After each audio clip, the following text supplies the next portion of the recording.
Welcome back everybody to Zlatan's Fight Picks. Today we will do the recap for Makhachev Volkanovski UFC 294. So let's start. We will go straight to the board and we'll go in order from our most confident to our least confident picks, and we'll go over the picks, what went right and what went wrong. Fairly happy with most of it. Not everything went our way, but it wasn't necessarily the pick's fault. Other things were involved. So let's start. Let's do this. Oh, by the way, I got an award from YouTube. Actually, it's for my kids. They made me an award. Pretty creative. They did it out of cardboard. So I've got the cardboard. What's that? My cardboard level. I broke 150 subscribers and they made me a YouTube plaque out of cardboard. So I've reached the cardboard level. This is probably the most important award I will get. Even more important than any other levels that YouTube could send me. It was very nice of them. They created it themselves. They're very creative. So there you go. Here's my reward. I've reached 150. That's the pinnacle. That's exactly where I want it to be. This is it. Let's get to this. We will go with Chimaev. He was most confident pick, but Usman did really well, and this was the toughest contest. I don't know if it's the most adversity. Burns really put him to it as well. But he's at the top tier level now, and he's been finding ways to win. So he is beating the top tier guys. He's in middleweight. Usman looked pretty good at middleweight. Chimaev looked really good. He wasn't as dominant as everybody would expect. One of the judges had it a draw. I don't know. I thought Chimaev did do enough to win, but it was a close fight. But at this level, there's not one super dominant force, I think. Anyways, he did pretty good. He was the most confident picked. Obviously, being such a big favorite wasn't ideal, but yeah, he pulled it through. I think he won, and it was a good pick. Well, it ended well anyways.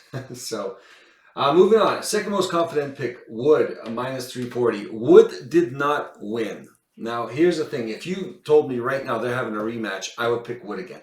100% I would pick Wood again. As a matter of fact, Wood should have won that fight. There was a couple things that happened in that fight that caused him not to win. In the first round, he was dropped and then he was taken down. And I thought, okay, this is going to be a problem. But as the first round went on, Wood ended up dropping and stunning. I don't know if completely dropping, but definitely stumbling, flash knockdown kind of thing, just like he was. What's his name? Here we go. Hold on. Let me get these notes while I'm at it. So. No, that wasn't it. We're already way over here, eh? Yeah, Naimov. So, as the round goes on, he stuns Naimov, he takes down Naimov. So I said, okay, he did exactly what Naimov done. There was a minute left in a round. He could actually turn this around and win this round. But Wood rushed his position. He got the mount position a little too quick. Went a little too high, and Naimov managed to slip out. Wood tried to control the position for about 20-30 seconds, and in the last 30 seconds, Naimov actually got out, hit him a couple times on the ground, and that's pretty much what sealed it for Wood, is losing that close round. Because if he had stayed in the mount position for that minute, he would have won that round.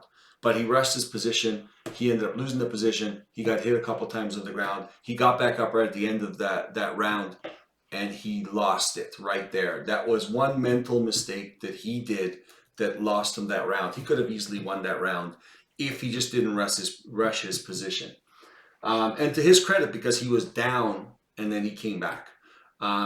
He also got kicked in the groin. Ref gave a warning. Now it's round two. Naimov comes out, kicks Wood in the groin very hard. In the first round, when he actually kicked Wood in the groin, he kicked Wood in the groin. Wood ended up getting hurt. of course, reaching and to indicate that he got kicked in the groin. And while he's doing that, the ref doesn't jump in right away.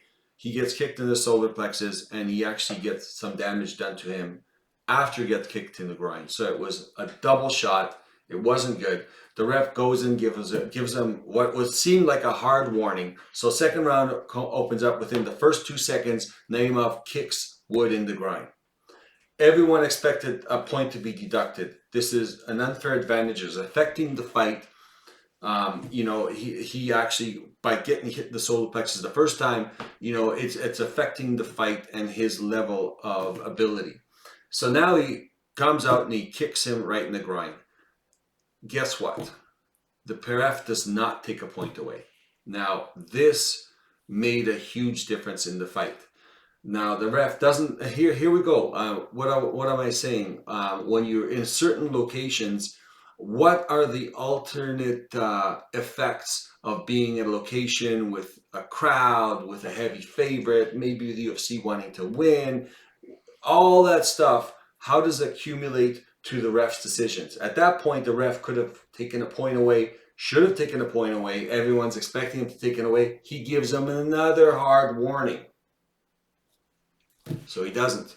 So now he doesn't lose a point. Now the fight moves on. Wood is about to take Naimov down in the second round. Naimov grabs the fence and stops the takedown from happening. The whole position would have changed. The whole round could have changed at that point. But Naimov grabbing the fence stopped that happening. A few moments later, then he gets out of the back take or the control position that Wood had, and that whole round changes, and Naimov wins that round. Now, the ref warned him again. Now, that is not the same infraction, but that is the third serious infraction. No point taken. That's why the ref should have taken a point away. Then, the fact is that he already got away with 2 groin strikes. Now he's going to get away with a fence grab. Well, in his mind, why wouldn't he? Now he's going to get warned for a fence grab, but he didn't change the position. But it did change the fight. So that was a mistake by the ref. Then Naimov later on in the third round, grabbing the gloves, putting his fingers inside the gloves. Fourth infraction. At some point, the ref's got to know that, even if he's given a point deduction for the groin strikes, it'll be a wake-up call for Naimov not to do anything else that's illegal. But after that, it was a wake-up call in the opposite direction. Naimov felt like he can do anything he wanted. Obviously, the ref didn't want to influence it in that region, in that area with a heavy crowd for Naimov. Say what you want. That obviously played a role in it, because how many infractions this guy got to do before you do something? You don't do nothing. So that officiating played a role in the round 2, and of course round 3 rolls around and Wood, decisively wins that round. So there's 2 things that went wrong in that fight: Wood rushing the position at the end, which could have won them that round, and the officiating, which should have deducted a point, which was obviously needed. So, anyways, like I said, you give me this fight 10 more times, I'll still pick Wood. And Wood should have won that fight. But nevertheless, he lost the decision. And that sucked, because he was at the high level. And that loss ruined the first parlay and possibly the second parlay if you go out this far. It ends here, the second parlay ends here, third parlay ends here. So 3 parlays were busted because of that. I'd say mistake, but I don't think it's a mistake as much as things just didn't go the way they're supposed to go. So that situation there anyway. So that was really disappointing. That one I was disappointed in, because he should have won the fight. There was a couple things that worked against us that were just out of our hands. So nevertheless, moving on. Aliskerov, dominant performance. Knocked the guy out really quick. Minus 600 for a reason. He's definitely a force to be reckoned with. He's going to be moving up in the top 10.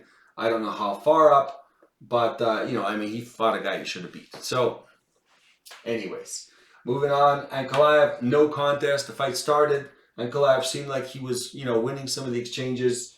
Who knows what would have happened, but no contest. The fight ended. It's lucky, I guess, there wasn't no contest. I'm not sure exactly. I can't remember exactly what happened, to be honest with you. I got so worked up with this, but nevertheless, it's no contest. We'll see if they do a rerun of that fight. What happened was in I watched the fights at home, the prelims, and I was on my way to my pub where I watched the fights. And some of the fights ended so quickly. By the time I got there, two of the fights were over. Like this one is in the first round, so it was over really quick. So, anyways, so I went, and this one was over really quick. Like by the time I got to the fights, it was like Chimaev. So, like two fights completely finished. Nevertheless, Ankalaev apparently is no contest. I actually didn't see the whole fight. I didn't see the fight, is what I'm saying, because I missed it. But that's what I heard, and I saw some highlights. So, nevertheless, Nurmagomedov, he fought a pretty tough guy, but he won exactly how most people thought he was going to win. With a guillotine choke, right? So, good on him. That's his move. He's really good at it, and the other guy fell right into it. Again, didn't see the fight. Those are the fights I missed. I was driving there, so these fights were over so fast. Nevertheless, it was correct. That didn't affect our parlay. That was correct in our parlay. That's the one that's the key fight here. Peak, he won. I would say that they picked Peak because this other guy could beat him. I actually didn't think the other guy was as good as he. Actually, I thought he did better than I thought he would. I thought Peak did well and he won like I expected, but I didn't think the other guy would do as well as he did. So obviously they picked the guy that they thought they could beat, which is Peak, because I'm always thinking that they're pushing these guys to be able to win these, especially if they're from that region. Nevertheless, Peak won as we expected. Dudakova, she won again. Minus 550.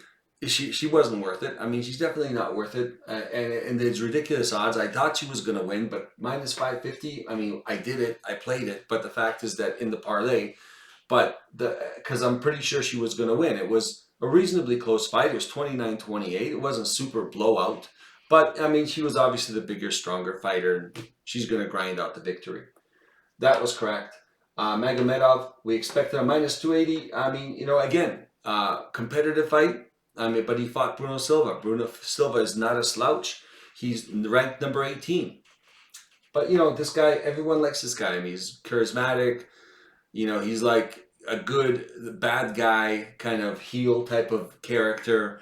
Fun to watch. Obviously, he's going to have problems on the ground. There are really good wrestlers he's going to have a problem with. I'd be interested to see how he does then.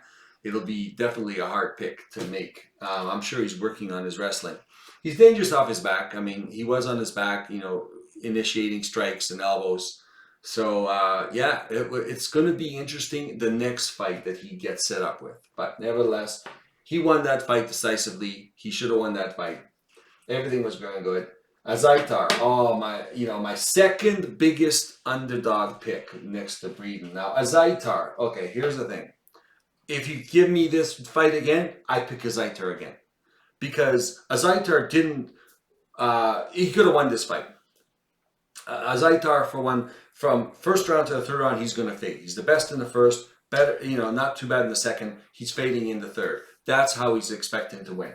In the first round, Azaitar punches, grabs a foot from Dumas, and punches him, knocks him down, gets in there, hits him a couple times. Dumas gets up, and through just some sheer luck, is basically right next to Azaitar. Azaitar's got no space. He clinches him, hugs his waist, and basically back trips him.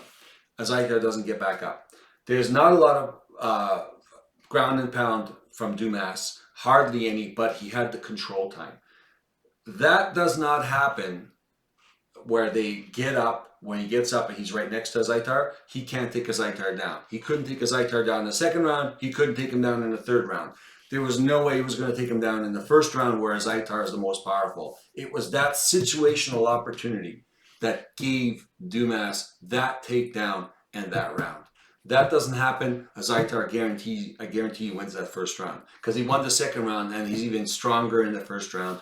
He's quicker, more powerful in the first round. That situation doesn't happen. Dumas loses that fight. Guarantee he loses that round. Second round, obviously, Zaitar wins that round. Third round, coin flip. Some people say, oh, UMass won that round. I watched the fight. It looked pretty even to me. It could have gone either way. So even without the first round, Zaitar could have got that decision.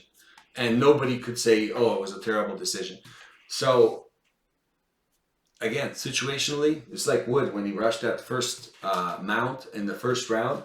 This guy, when the guy got up, he was right next to him, clinched him, back tripped him. It's a situational situation. I think too many. I got to figure out another word. It's the situational event. You know, at that point that happens, that Zaitar lost that round, and he could have won the third round. Yeah, I mean, I'm confident when I saw that fight that I would pick Zaitar again. He's definitely the more dangerous guy. Definitely landed some harder strikes. Yeah, no doubt. I had no problem with losing that. This could have easily been a Zaitar's fight. That could have easily been Wood's fight. This certain situation happened. Just luck of the draw on this one, you know. And they lost the first round. He lost the first round just because of the situation of the scrambles. That was it. So nevertheless, that's what I got to say about that. It was disappointing. Otherwise, we would have nailed it. Well, I had picked both of these. I would have nailed it right to the end. And these were so close. So sometimes I'm disappointed in the picks and how I can miss things. I didn't miss anything. It was just unfortunate with how things evolved in that fight. But the picks were, I would say, 100% correct. You give me the same opportunity, I'd pick the same guys. Moving on. Makhachev. And again, parlay buster. This is what I meant is I picked Makhachev. But I told everyone this could be the parlay buster. Now, if you watch the fight and you look at the judges' scorecards, Makhachev lost the first two rounds. The first round, all three judges gave it to Elliott. Second round, two judges gave it to Elliott. Third round comes around, Makhachev, situational luck. Okay, again, the situational situation, the situational event happened. Elliott has him in the first minute in a clinch, on kind of the front headlock, weighing on Makhachev. Makhachev's got his hands down, then sometimes he has his hands up. He didn't have his knees on the ground, and Elliott is kneeing him to the head, visibly hurting Makhachev. Ref stops it, thinks it's an illegal knee. They look back, it's a legal knee. Okay, by the time they look back, now Makhachev is back. He's fresh. You know, he's not recovering from those knees to the head anymore. He is fine. They put him back in the same position. Within 10 seconds, a fully recovered Makhachev reverses that position, and within 30 seconds later, he gets that choke. I can't remember what that choke was called, and taps out Elliott. The ref does not stop that fight, and he lets Elliott continue to knee Makhachev in the head. That fight is totally different fight. And even if Makhachev comes back and somehow wins that round, he would have lost the decision. And I'm not saying that because I picked Elliott. I picked Makhachev. But parlay buster, because this guy had an opportunity and I could see it. I'm there like, this thing might not work out. And it almost didn't for Makhachev. It was a little bit of luck that pulled this off. Straight up. And I was saying this, now as he goes up in these top 10, he's going to have a very hard time because I don't think he's that great. I think he's okay. I think he's pretty good. But again, when I saw him put up against Elliott, I'm there, this is roughly his level of competition, right?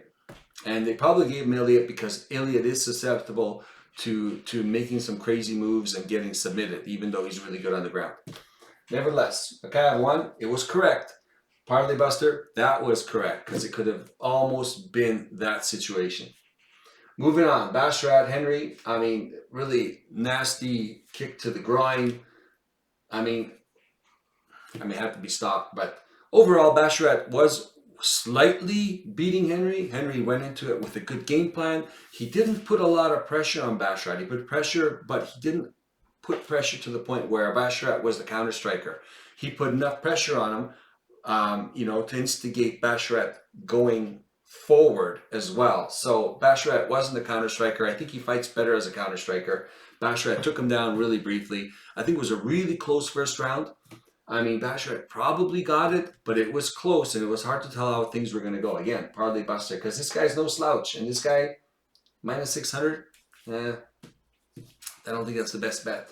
But nevertheless, Basharat was our pick. We have to be careful with the parlay buster thing. That's why these guys are down in the lower end of the parlay section. If we're going to parlay it, these guys are in the lower end because this guy almost lost. This guy, well, we don't know. No contest.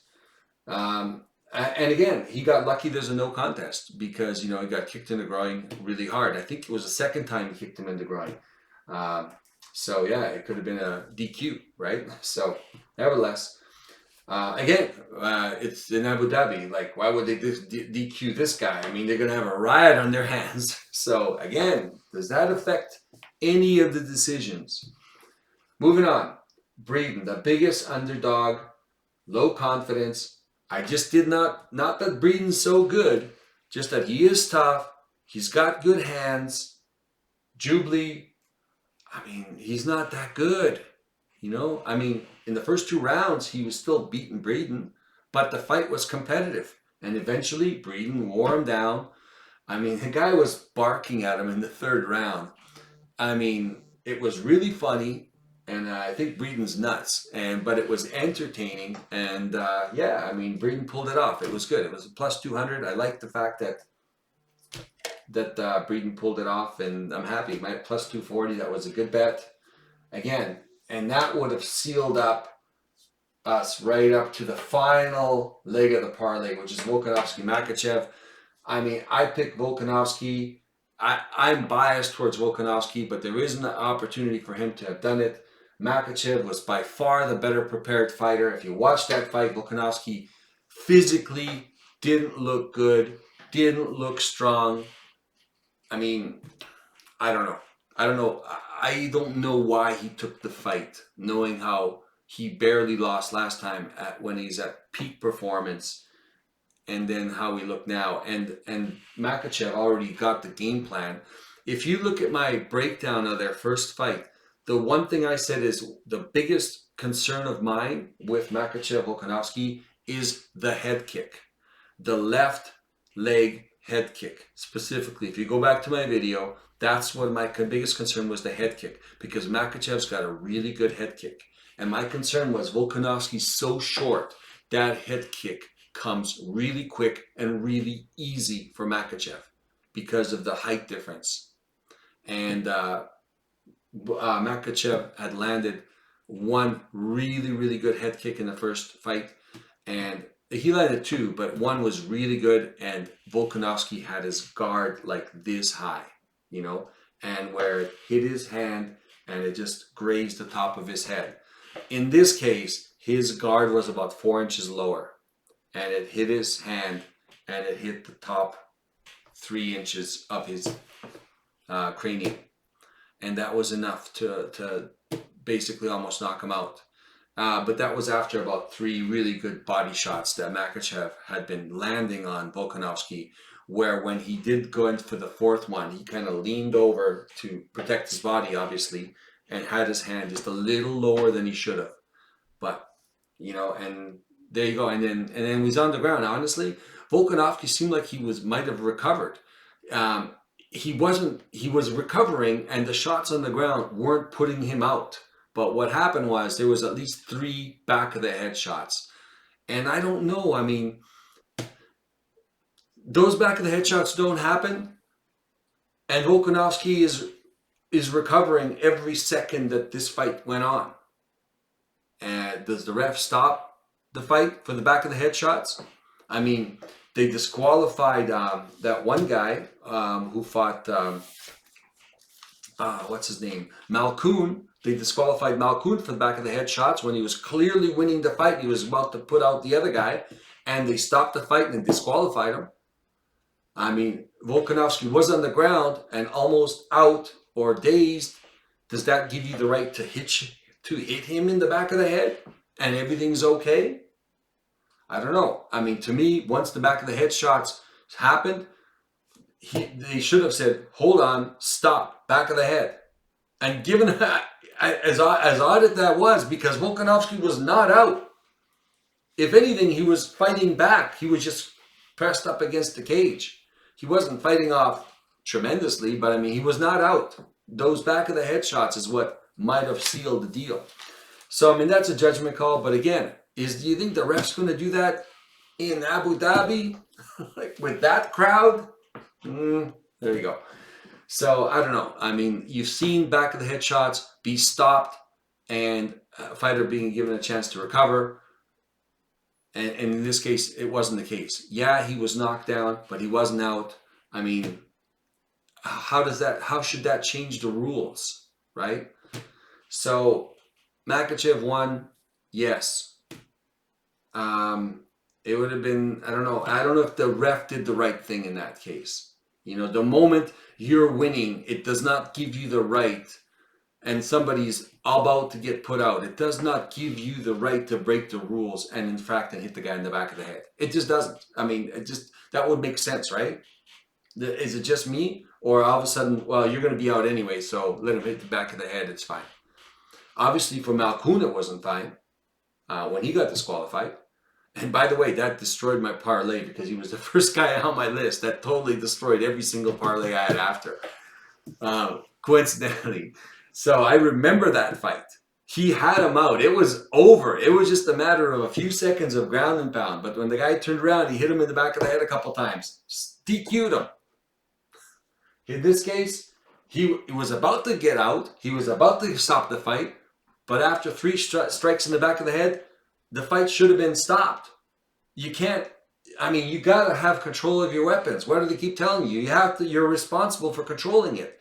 You can't just start wailing on it for him to stop it and not care if you hit the back of the head. I really disagreed with that. I think who tweeted on that? What's that Irish guy? How can I forget him? Mystic Mike. And he had a point. He said, like, yeah, man, something should have been done at that point. You know, just because you have the guy down and almost out doesn't give you the right to hit him in the back of the head. That is an infraction. Nevertheless, overall, that messed us up. But I mean, the picks individually, I mean, we rocked it out. It was out of 13. You know, we only got 2 that went against us. So, you know, the no contests don't even count. So we're basically 11 out of 13 non-losses. So 11 out of 13. So that was good. And again, if this one here turns around, we got a whole bunch of parlays. I mean, if that one went, we went. I mean, when I'm complaining about this Volkanovski, I had it bet both ways. I did not just, like I said, 50-50. My parlay went Volkanovski and another parlay with Makhachev. So it didn't matter to me as far as the parlay goes. These ones actually affected my parlay more, especially that one. But from a rules perspective, if you're going to be consistent with back of the head shots, be consistent with back of the head shots, no matter what situation the guy's in. So I think they should have stopped it. I think they should have actually given him a chance to recover. Even though he was half out, Makhachev should not have hit him in the back of the head that many times. Especially when you have the guy almost out. I mean, you're fully in control of the situation. You can't do that. Anyways. So, nevertheless, it was a good card. We did well. I can hardly wait for the next one. We got a week off, so it gives me an extra time to prepare. Running a little late on that. I don't think I can bring it out this weekend, but I will definitely get it done by the weekend, and hopefully I want to bring this next card out on the Monday. Or Tuesday. So I'm going to get it out early because I have enough time to figure all this out. There you go, guys. Thank you very much for joining me. Don't forget to hit the thank you button, which is also called the like button. It helps with the algorithm. Subscribe if you haven't subscribed. It'll give you notifications when I bring out my next video. Share the content if you like the content. Sharing also helps with the algorithm. Otherwise, thank you very much for joining me, and we will see you guys in the next card prediction. Thank you.